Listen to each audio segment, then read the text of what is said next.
Halo dulur-dulur Palpos Channel, selamat malam. Bersama saya Sherly Valentina di Borgol Sepekan.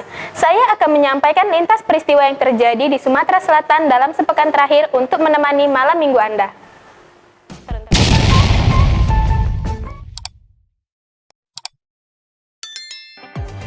Informasi pertama, soal kasus dugaan korupsi Masjid Sriwijaya Palembang.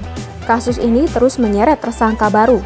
Penyidik Kejati Sumsel menetapkan 3 tersangka baru lagi dalam kasus yang merugikan negara sebesar 130 miliar tersebut, Jumat 1 Oktober 2021 malam. Ketiganya adalah mantan asisten Kesra Pemprov Sumatera Selatan Ahmad Najib dan Kabid Anggaran BPKAD sekaligus Sekretaris Tim Anggaran Pemerintah Daerah Sumsel Agustinus Antoni dan Tim Leader Pengawas PT Indah Karya Loka Sangga Negara. Kasih Penkum Kejaksaan Tinggi Sumsel Haidirman SH membenarkan telah menetapkan Ahmad Najib menjadi tersangka. Informasi kedua soal kasus OTT KPK di Kabupaten Muara Enim. Setelah menjalani pemeriksaan selama 8 jam, penyidik Komisi Pemberantasan Korupsi atau KPK langsung menahan 10 orang anggota Dewan Kabupaten Muara Enim berinisial ARK, AYS dari Partai Demokrat, FTH dari Partai Gerindra, INI IJH dari Partai PDIP, MDH dari Nasdem, MRT dari P3, MHI dari Hanura, PRI dari PKB, dan SBN dari PBB, yang telah ditetapkan sebagai tersangka. Penahanan 10 wakil rakyat Kabupaten Muara Enim ini disampaikan secara resmi oleh Wakil Pimpinan KPK, Alexander Marwata, didampingi Direktur Penyidik KPK Irjen Kayoto dan Jubir KPK Ali Fikri melalui laman YouTube KPK RI Kamis 30 September pukul 18.30 waktu Indonesia bagian Barat. Informasi ketiga yakni keberhasilan anggota Unit Pidum dan Tekap 134 Satreskrim Polrestabes Palembang meringkus spesialis pencuri sepeda Wisnu alias Rian, 35 tahun, warga Jalan DI Panjaitan, Kelurahan Bagus Kuning, Kecamatan Pelaju. Tak tanggung-tanggung, dalam sekali beraksi tersangka mencuri 2 hingga 3 sepeda.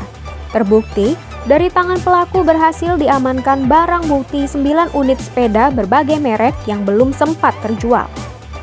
Tersangka Wisnu terpaksa dilumpuhkan dengan timah panas di kaki kanannya lantaran melawan dan hendak kabur saat diringkus di kawasan Jembatan Ampera, 7 Ulu, Kamis 30 September 2021 sekitar pukul 23.15 waktu Indonesia bagian Barat. Informasi keempat, warga Ogan Ilir dihebohkan penemuan seekor buaya sepanjang 2 meter. Buaya tersebut berada di kawasan Balai Perikanan Kabupaten Ogan Ilir yang lokasinya tak jauh dari Sungai Kelekar, Tanjung Senai, Indralaya. Kepala Dinas Perikanan dan Peternakan Bustanul Arifin mengatakan penemuan buaya sepanjang 2 meter tersebut sekitar pukul 10 waktu Indonesia bagian Barat. Buaya berhasil ditangkap warga dan dibawa ke rumah warga dalam keadaan terikat tangan, kaki, dan mulutnya. Informasi kelima dari Kota Kayu Agung. Sempat diselimuti misteri identitas pria tak dikenal yang tergeletak di Jalan Lintas Timur depan kantor Dinas Perhubungan Kabupaten Oki, Senin 27 September 2021 sekitar pukul 5:45 waktu Indonesia bagian Barat. Belakangan diketahui pria bernasib malang tersebut adalah Afrianto, warga Kelurahan Jua-Jua, Kecamatan Kayu Agung.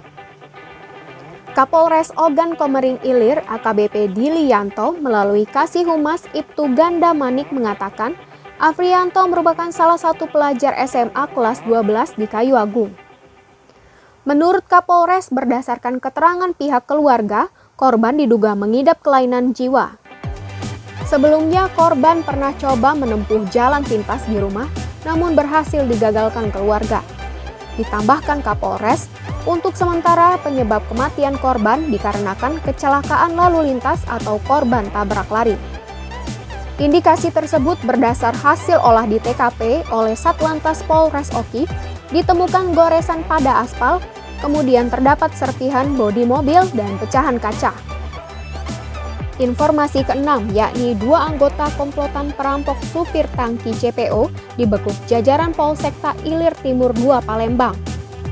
Keduanya adalah Ahmad Huzairi, 29 tahun, warga Kelurahan Srijaya, Kecamatan Alang-Alang Lebar, Palembang, dan Hendra Saputra, 20 tahun, warga Jalan Kancil Putih 5, Kelurahan Demang Lebar Daun, Kecamatan Ilir Barat 1 Palembang. Kapolsek Ilir Timur 2 Palembang, Kompol Yuliansyah mengatakan, kedua pelaku ditangkap di rumah masing-masing Senin 27 September 2021. Dijelaskan Yuliansyah, kedua pelaku dan satu lagi pelaku berinisial R melakukan aksi perampokan supir truk CPO milik perusahaan swasta di Pendopo, Kabupaten Pali.